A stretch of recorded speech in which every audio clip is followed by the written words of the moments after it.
Hello, good evening. This video is for MA 4th semester students. As I promised you that I will upload very soon a video on postmodernism, so I am here with that topic, postmodernism. It's a very complex kind of a topic, postmodernism, the cultural epoch that has got the triumph of capitalism, that can be called postmodernism, or we can say the aesthetic movement that has brought wholesale relativism and leading to wholesale skepticism. That is postmodernism. It is the view of the critics that it is very difficult to define exactly postmodernism. Lots of things are there. It is supposed to be loose, plural and open, and again it is full of contradictions, it is full of paradoxes, it is self-referential, it is fluid, unstable. So many adjectives are there, and it is contingent. So all these things are there to be found in postmodernism, because it is a kind of attempt to define the complex life in postmodernist world. It is supposed to be nihilistic, it is supposed to be anti-elitist, anti-intellectual. The art forms which are there in practice are known as mongrelized art form. Mongrelized, mongrel, you understand, hybrid. So lots of definitions, lots of way of defining, lots of attempt has been there. And as I told you while teaching the text, it is supposed that the postmodernism is and it is dehistoricized, means past is not relevant, past is not important, no significance attached to the past. And then it is styleless, the style is not there, decoration. Actually up to 20th century, pre-20th century writing was full of metaphors and figures of speeches. Lots of decorative language used to be there, and it was required to interpret. But postmodernists are of the opinion that there is nothing to interpret, and there is no need of interpretation, because the abysmal depth, pre-20th century literature was supposed to be having abysmal depth. Abysmal depth, you understand, the metaphysical depth, the mystery. Life is a mystery, where Claudius says, thought without action does not heaven go. That is abysmal, the heaven, the concept of hell, the concept of virtue, morality, the tenets of, we can say, the very tenets of enlightenment thesis, that is regarding truth, value, ethics, morality, responsibility, God. They are trying to decenter all these things, debunk all these things. They do not believe in these things, and they are of the opinion that things here in this postmodern world are self-referential. It is no need to relate something to something else. Rather, things are self-identical. Who are you? I am what I am. No need to introduce you in connection with your family reputation, in connection with your country, in connection with anything, because everything is okay, everything is similar, great and small, low and this is the thing. So it has been variously defined, and critics are of the opinion that there is no attempt of defining the postmodernism can be possible, because it is very complex kind of a movement. It is supposed to be anti-elitist, and at the same time it is supposed to be the continuation of Marxism. At the same time it is a ruptural break from the basic tenets of Marxism are denied, renunciation of that. And on the one hand it is said that it is the continuation of modernism's realism's thesis, the thesis of the concept of, or the revolution that the modernists brought against the pre-20th century literature, that was basically realism, because earlier it was supposed that reality is not there. So their main thesis was that. So they continue with them somewhere. They are also concentrated to expose the reality, to bring the reality on surface on the one hand, and on the other hand they are against the principles of aesthetics, the value system, the thing of abysmal depth, and concept of God, reviving of virtue, revival of you can say enlightenment principles that T.S. Eliot refers come under the red rock. There he is talking of some sort of faith. Faith is the ultimate thing, or discipline, or spirituality, or we can say unselfish attitude. These are the basic fundamental assumptions of modernist principles of aestheticism. So you will have to be very cautious understanding postmodernism and modernism, where it is similar and where it is different in dealing in the manner of presentation, in its style, in its approach, in its attitude towards the life. There are some sort of similarity in style, in thematic concern. There is similarity between postmodernism and modernism. But as far as the basic principle, the basic fundamental attempt of both the movements are at a tug of war. The modernists like Eliot, Proust and others, they were working on the thesis that the past concepts of beauty, ideal and unity, integrity was good. That is why they are having some sort of, they are feeling the nostalgia, and they, in a way, the modernists are, modernist literature is lamentation of the sense of loss. That is why there is identity crisis. There is the concept of this one, alienation, concept of the theme of alienation is to be found, because they attach somewhere importance to the earlier way of life, earlier or pre-20th century thesis, enlightenment thesis, that God is great and God is ultimate power, and power of spirituality and power of religion. Somewhere this kind of belief was there in modernism, and in postmodernism it is just the contrary. It is the cultural logic of late capitalism, where capitalism seems triumphant.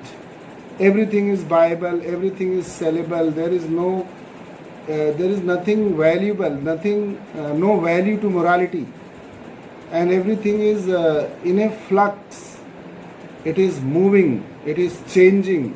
So postmodernism is very complex kind of a thing. It is a cultural epoch in which fact is value, when we talked about Matthew Arnold's I. Richard's theory of value or theory of communication, he thought of the use of two languages, two kinds of languages. One is referential language or scientific language, where the factual details are given, and another one is emotive language, that is the language of poetry, and where the emotion is hit, aroused by the writing, and that is not going to be verified by scientific truth. So that kind of language is not there to be found in literature. They say that fact is value. We are going to deal with the facts, references, and no need to mystify anything. It should be direct. It should be like you might have read the poem of one of Indian poets, Nissim Ezekiel. He talks of a beggar at Bombay crossing, and he says that I was passing through there, I put the coin in his bowl, and something like that. So what is that? That is self-referential. There is no nothing to relate or no scope of interpretation. So postmodernism says that there is no scope of, no need of interpretation. Interpretation, because there is no possibility of interpretation, right? So what I am trying to explain to you is that postmodernism, the term, is self-contradictory, and it begets lots of you can say contradiction in its basics. For example, somewhere it seems matching with Marxist theory, left-wing Marxism, and somewhere it is against it. So we can say Leslie Fiedler and this one, Leslie Fiedler and Sontag, they were of the opinion that it attacks the modernist hierarchies of aesthetic value. The hierarchies which were prevalent in modernism related to aesthetic value, it is against it, against that concept, and it has no distinction. In postmodernism, there is no distinction between classical song and popular music, or art and pop. And they are of the opinion that if artifact is a artifact and commodity, they are similar. There is hardly any difference between the two, right? And then they are of the opinion that Terry Eagleton, in the beginning, he says that pastiche rather than parody is central to the literature of postmodernism, culture and literature of postmodernism. So you need to have a clear-cut understanding between pastiche and parody. As I told you, parody is there when something significant, something grand, grand narrative, grand literature is being mimicked on miniature level. Still it is having some sort of reformative zeal, some sort of reform the writer is aiming at, like Pope's The Rape of the Lock. What does he do? He tries to satirize, he tries to attack the people's manner, their behavior, their thinking, and that is why he has mimicked the proper epic, and he has created the character of Belinda and Peter. They are representing the time period, and in a way Pope is laughing at them. He is exposing their foibles and follies and weaknesses. So some ulterior motive is there in parody. But in postmodernism, the pastiche and parody, pastiche is actually a step further, where the ulterior motives of parody, it is very much like parody, but its ulterior motives are not to be found. The motive of reform, the motive of bringing correction is hardly there. So postmodernist writing can be called pastiche, shown of, SOWRN, shown of all the possibility of improvement, right? It is self-referential, as I told you. Fact is value, no need to interpret. So the writing, postmodernist writing is pastiche. Pastiche is a kind of bricolage, collaging of ideas, something taken randomly from here, something taken randomly from there and put together, and that becomes a poem. And that is why Ezra Pound, to his poem, he calls it rag bag, RAGBAG, rag bag, and he says that the kind of culture, the kind of life that is available in modern time, only this kind of poem can be written.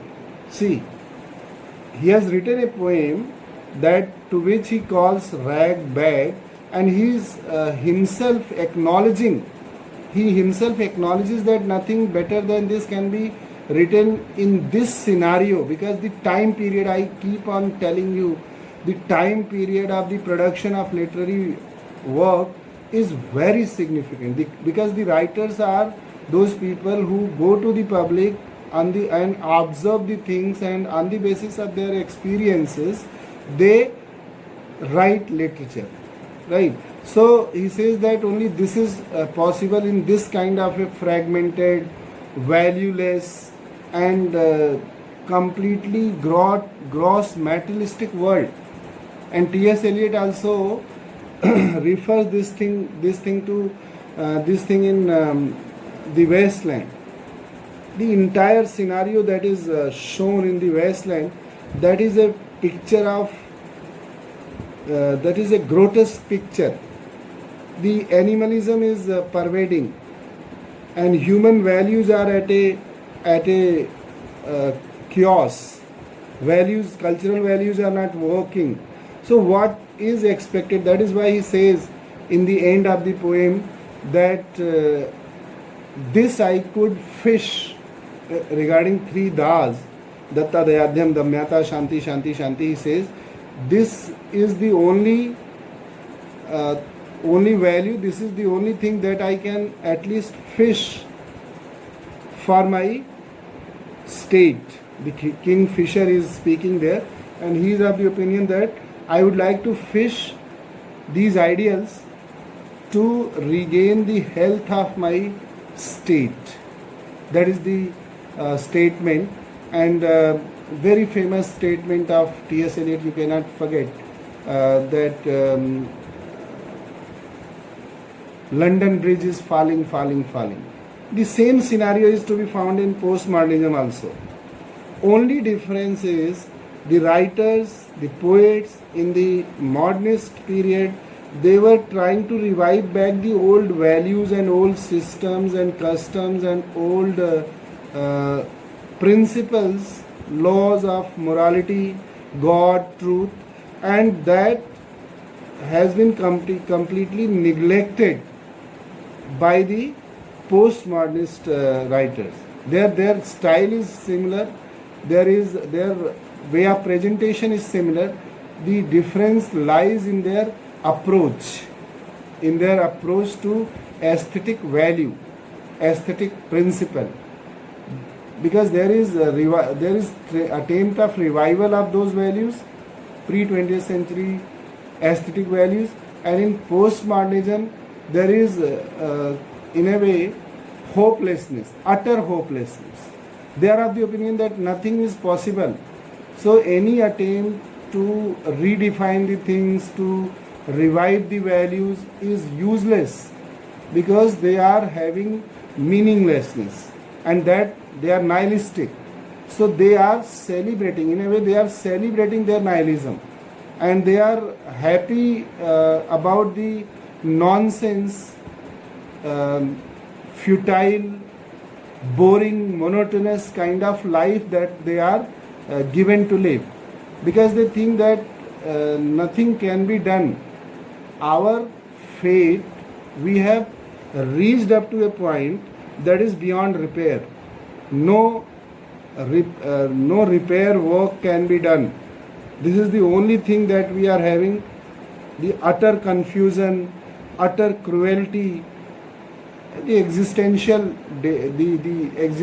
kind of situation is there. Pozo and Lucky, they see the relationship, how cruel is the treatment of Pozo to Lucky, and Gogo and Didi, these two characters, Estragon and Vladimir, they are waiting and waiting and waiting, and they say that let us go, still they don't move. This static. In postmodernism, life has come to a stage of standstill. People are utterly confused where to go. They don't have any knowledge. They don't have any aspiration to reform themselves, like the aspiration that is there in modernism. That is the basic difference. So the style is similar, and the approach is quite different. And second thing that is important is, in style also, modernist writers have written their works following the concept of minimalism. I told you, minimalism can be called Gagar mein Sagar. That is a phrase. In limited room, limited space, lots of things can be said. One sentence can be explained in aphorism like thing. Bacon, studies of a delight for ornament and for ability. This is called minimalism. So they have worked on this thesis, on this pattern. In minimum room they want, and that is why their literature is, their writing is eclectic. Lots of references are to be found in the writings of T.S. Eliot, for example, in the Wasteland. And in postmodernism, there is promiscuous abundance, meaningless repetition, and lots of contradictions and paradoxes are to be found there. And the kind of chaos that is in cultural, cultural matrix, or in the value system, in the philosophical system, that same chaos is to be found in style also. That is why it is said styleless, depthless, all sorts of mystification of literature is gone. So the beauty, the very aesthetic pleasure that used to be found in literature is not to be expected in postmodernism, because there is nothing to interpret, no need of interpretation, because nothing is important. And postmodernism also does not value anything that was good in past. That is why the alienation, Terry Galton writes, it has alienated us from the alienation itself. Postmodernism alienates from the alienation itself. It means that there is nothing regarded to be important in the past for which in present somebody might feel the gap, the vacuum, and feel it to be dear. That is why alienation is not there. They don't feel alienation. So they have alienated us from alienation itself. And then high culture, low culture, or we can say art and pop. Pop song is equal to classical song, because everything is equal. So this is the humbled position, the earlier view that pre-20th century, in the entire Enlightenment thesis, it was supposed that the creative writers and poets and dramatists, they are having some sort of foresight, some sort of divine quality in them, and that is why their works are full of meaning and full of mystical things. That has been completely negated by the postmodernists, and they say that they should not be given any privileged position. Literature and other writings are equal. Literary writers and other people are also equal. They should be treated equal, because this is capitalism where value matters, where price matters. Actually, they were confused. Postmodernists are confused regarding price and value. Value is something that is priceless. Everything's price cannot be determined. For example, I have written a poem. What price can you guess of Ramcharitmanas or Ramayana or Mahabharata? What is the price? Can you determine it? So literary works are beyond these considerations. But since this is gross materialistic world where everything is judged on the basis of its performativity principles, that is very important to note. Performativity principles. So the modernists, they made use of, they were ascetic, and the postmodernists, they were having lots of flamboyance in their writing, right? And then it is a wholesale relativism leading to wholesale skepticism. Lots of skepticism is there in postmodernist literature, and the result you can see by reading postmodernist work. You can understand that people, the characters which are there, they are having multiple mental diseases like paranoia, like other hysteria and schizophrenia. Lots of mental diseases are there, and they are skeptic about everything and restless. So the peace is not there, the rest is not there, the tranquility is not there, and everything is moving in uncertain direction, in uncertain way. So this way I have tried to define postmodernism. Lots of things are still left because we are having the time constraint here. What happens, how the text starts, after talking a bit about modernism and postmodernism, avant-gardism, he talks of, Eagleton tries to define postmodernism, and then we will be talking about Habermas, Lyotard and Baudrillard, and after that I will be talking about the critique of postmodernism in the next videos.